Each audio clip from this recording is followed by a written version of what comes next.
Davi. Antes de entrarmos em alguns detalhes importantes, vamos descobrir a grande importância de Davi no desdobramento do propósito de Deus. Conforme Salmo capítulo 89, versículos 3 a 4, Deus fez um pacto com ele. Fiz um concerto com o meu escolhido, jurei ao meu servo Davi, a tua descendência estabelecerei para sempre e edificarei o teu trono de geração em geração. É verdade que este reino foi suspenso quando os judeus foram levados cativos para a Babilônia, mas o pacto continua em pé e terá seu cumprimento no ilustre descendente de Davi, o Senhor Jesus Cristo. Conforme Lucas capítulo 1, versículos 32 e 33, este, o Senhor Jesus Cristo, será grande e será chamado Filho do Altíssimo, e o Senhor Deus lhe dará o trono de Davi, seu pai, e reinará eternamente na casa de Jacó, e o seu reino não terá fim. Agora analisaremos alguns pormenores na vida de Davi. Davi é ungido. 1 Samuel capítulo 16, versículos 1 a 13. Deus indicou a Samuel tanto a cidade como a família onde encontraria o homem para ser ungido. Depois do fracasso de Saul, Samuel teve tirado reservas quanto a uma nova tentativa de estabelecer um rei sobre Israel. Em nossos dias, às vezes os servos de Deus vacilam em começar um novo trabalho logo após o aparente fracasso do anterior, mas devemos lembrar como Deus animou a Samuel, dizendo-lhe: eu te farei saber o que hás de fazer, e ungir-me-ás a quem eu te disser. 1 Samuel capítulo 16, versículo 3. Assim, o servo de Deus pode confiar em Deus para o encaminhamento de um novo projeto em sua obra. Chegando em Belém, Samuel se dirigiu à casa de Jessé. No momento certo, a seleção teve início. Eliabe parecia ser o candidato certo, tinha presença e postura, mas Saul também tinha essas características. Assim o Senhor disse a Samuel: não atentes para a sua aparência, nem para a altura da sua estatura, porque o tenho rejeitado, porque o Senhor não vê como vê o homem, pois o homem vê o que está diante dos olhos, porém o Senhor olha para o coração. 1 Samuel capítulo 16, versículo 7. Parecia que o menor, Davi, não era considerado como possível candidato. Ele estava apacentando as ovelhas e nem tinha sido chamado para o sacrifício. Mas quando enfim o buscaram, o Senhor disse: levanta-te e unge-o, porque este mesmo é. Versículo 12. Há várias referências a Davi em relação aos cuidados das ovelhas. Observemo-las. 1 Samuel capítulo 16, versículo 11. Eis que apacenta as ovelhas. Versículo 19. O que está com as ovelhas. Capítulo 17, versículo 15. Davi, porém, ia para apacentar as ovelhas. E versículo 20. Davi deixou as ovelhas a um guarda.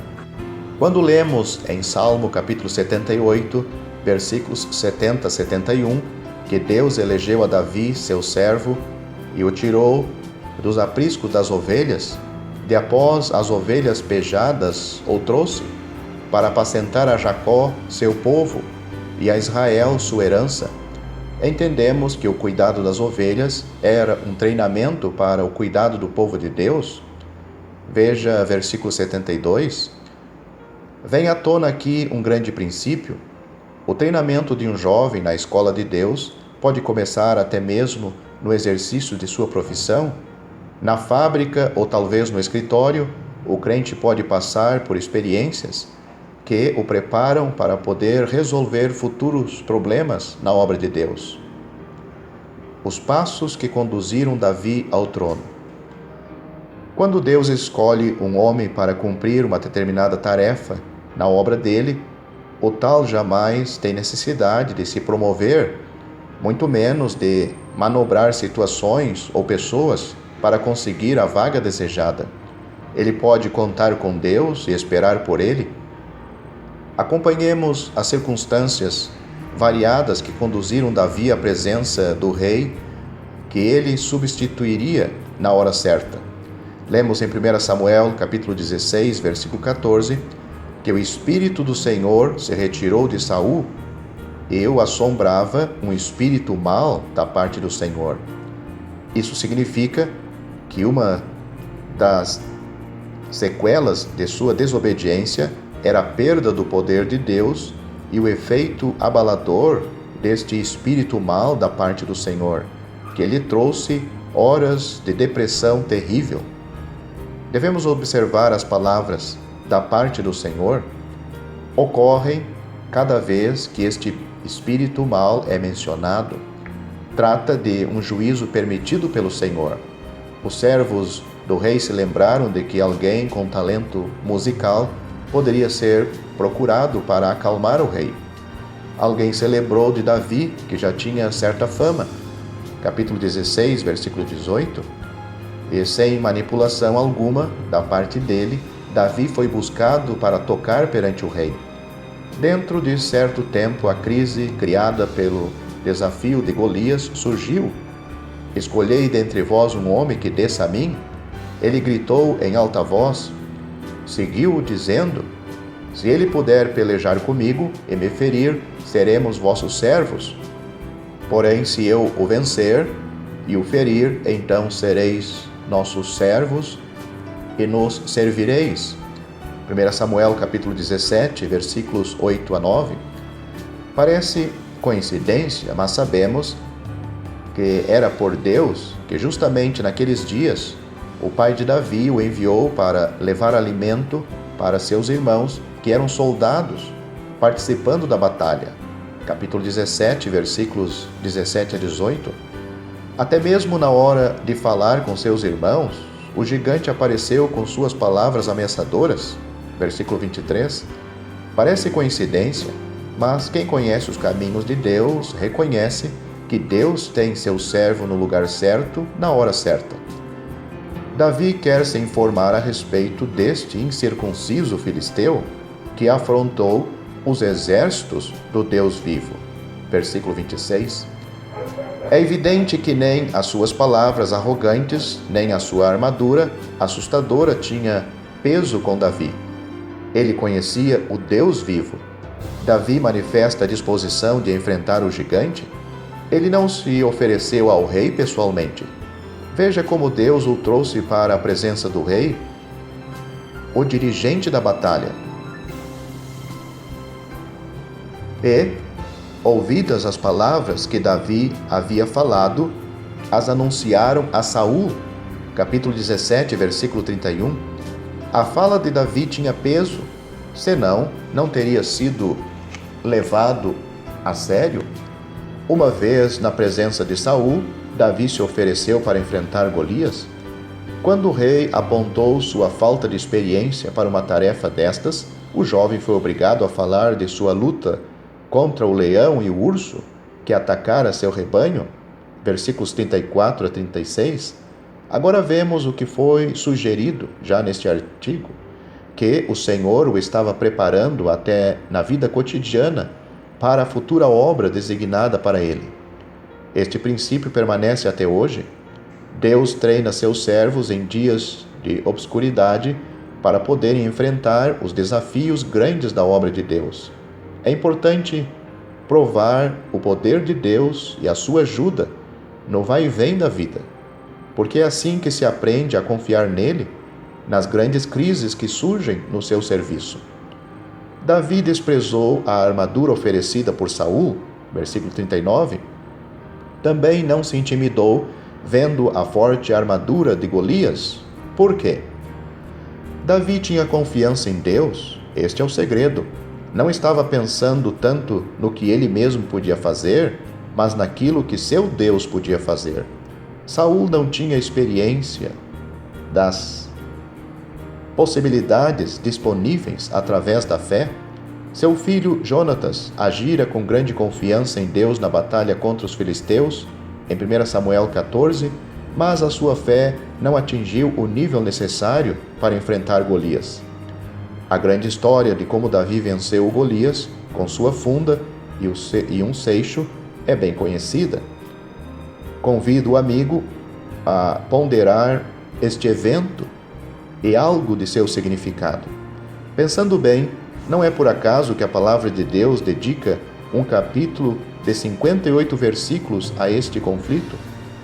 Embora haja outras lutas vitoriosas contra gigantes, inclusive contra o irmão de Golias, veja, por exemplo, 1 Crônicas, capítulo 20, versículos 4 a 8, não recebem o mesmo destaque e carecem da demonstração de coragem vista em Davi, em 1 Samuel, capítulo 17. Sugiro que quando lemos em versículos 40 que Davi foi-se chegando ao filisteu, podemos dizer que com cada passo ele realmente estava se aproximando mais perto do trono de Israel.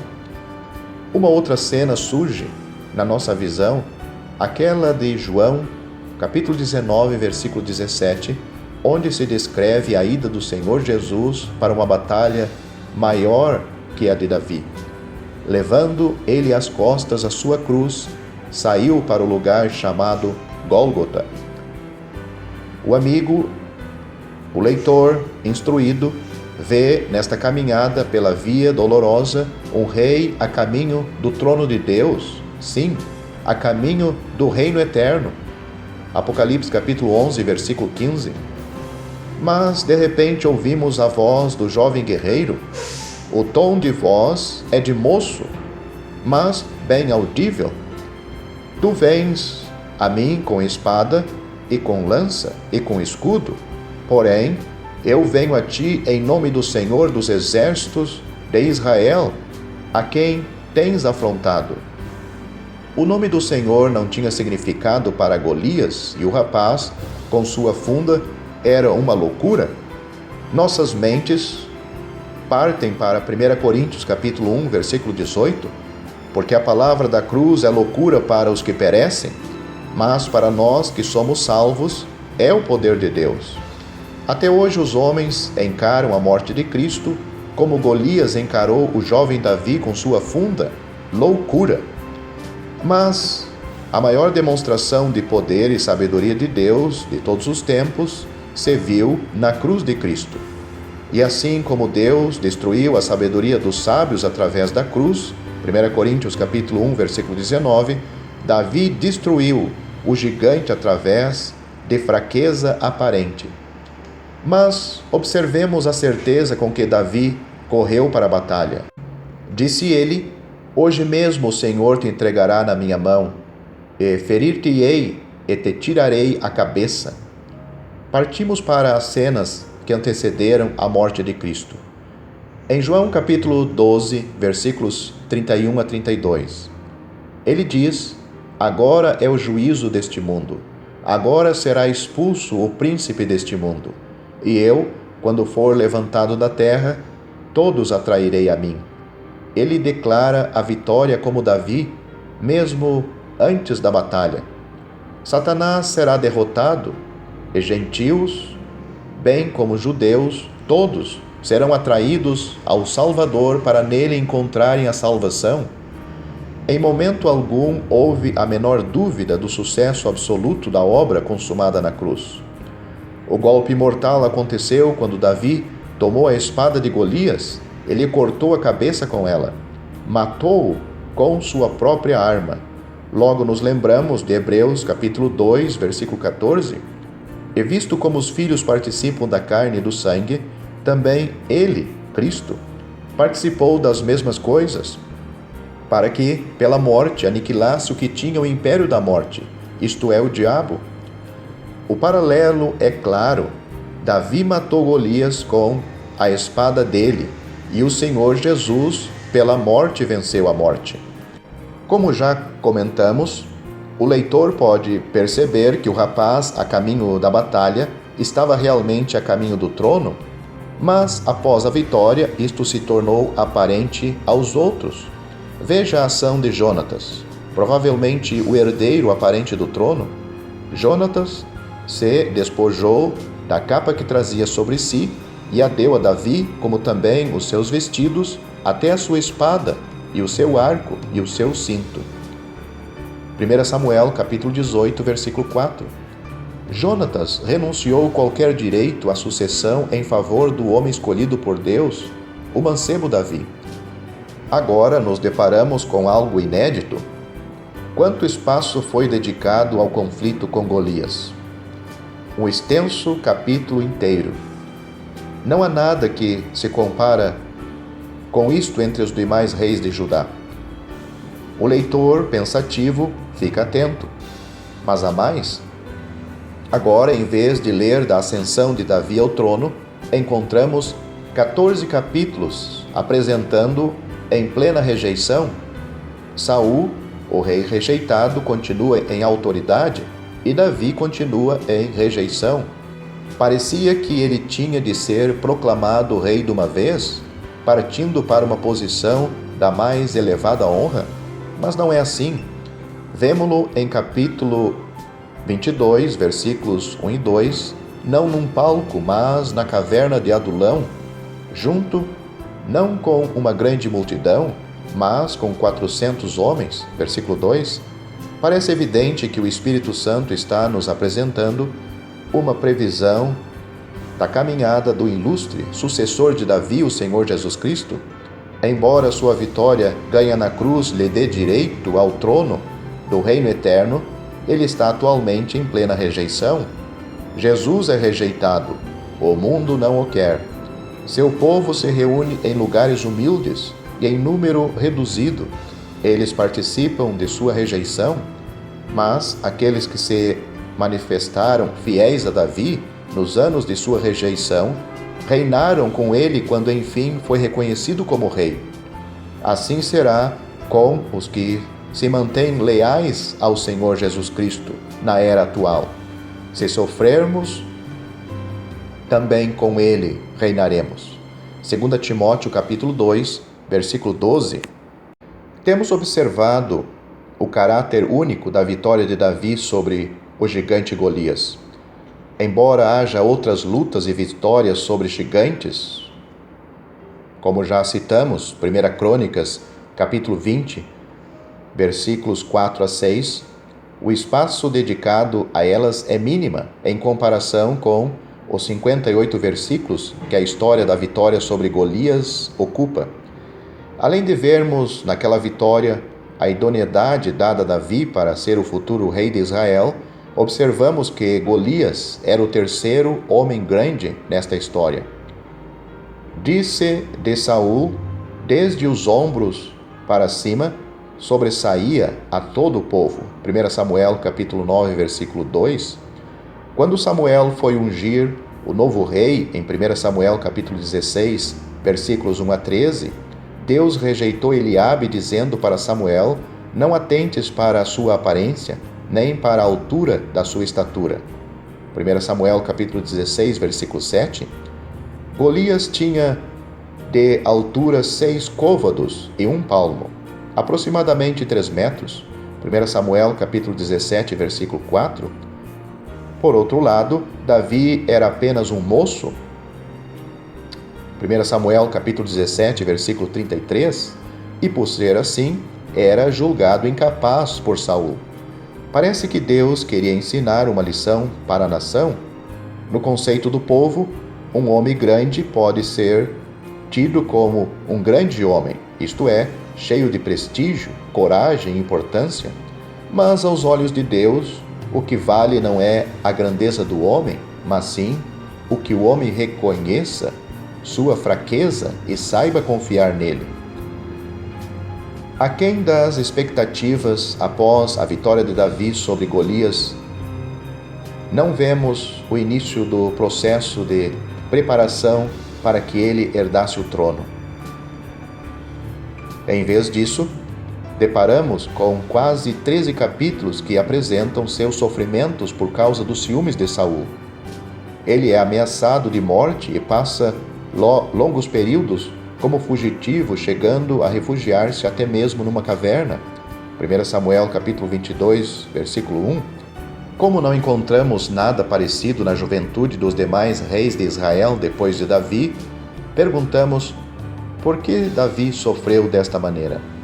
Vamos examinar alguns pontos destacados deste período da vida de Davi com o intuito de descobrir as lições pretendidas. Podemos observar pelo menos 8 tentativas da parte de Saul para matá-lo. Para a conveniência do amigo, vamos colocar as referências relevantes. Primeira tentativa, 1 Samuel, capítulo 18, versículo 11. Segunda tentativa, 1 Samuel, capítulo 18, versículo 17. Terceira tentativa, 1 Samuel, capítulo 19, versículo 1. Quarta tentativa, 1 Samuel, capítulo 19, versículo 10. Quinta tentativa, 1 Samuel, capítulo 19, versículo 11. Sexta tentativa, 1 Samuel, capítulo 19, versículo 20. Sétima tentativa, 1 Samuel, capítulo 23, versículo 7. Oitava tentativa, 1 Samuel, capítulo 26, versículo 2. Quando tomamos conhecimento de que, nesta última tentativa, Saul saiu e com ele 3.000 homens escolhidos de Israel a buscar a Davi no deserto de Zif, 1 Samuel, capítulo 26, versículo 2, lembramo-nos logo de Salmo, capítulo 91, versículo 7, 1.000 cairão ao teu lado e 10.000 à tua direita, mas tu não serás atingido.